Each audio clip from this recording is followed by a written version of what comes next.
malebnom prostredí spišského Salaša sa už po 8-krát konala tradičná fašiangová zabíjačka. Nechýbali fašiangové špeciality a výborná zábava. Hovorí sa, že pravá zabíjačka je len vtedy, keď prsty trochu omrzajú. A na spišskom Salaši 4. februára mráz riadne zachádzal za nechty. My sme ešte ani raz nemali zabíjačku, aby bolo snežilo a bola tak fantasticky chladno, zima, mrazivo.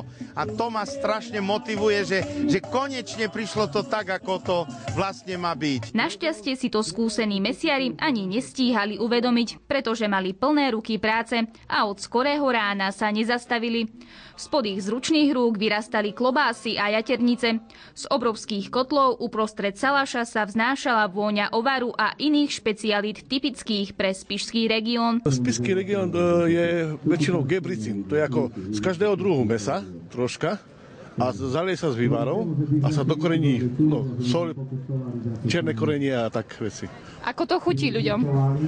Zatiaľ, chvála Bohu, to chutí každému, ale bohužiaľ už sa to vytráca. My im ponúkame zabíjačku typickú, takú, aká sa na Spiši robí, aby ochutnali klobásku, jaternicu, aby ochutnali krv na cibuľke, aby ochutnali grajzupu a samozrejme, aby ochutnali tlačenku a samozrejme aj iné špeciality, ako je podhrdlina. Majstrovstvo kuchárov ocenil každý, kto ochutnal krvavničky, domácu tlačenku či zabíjačkovú kapustu. To všetko lahodne rozvoniavajúce už od skorého rána.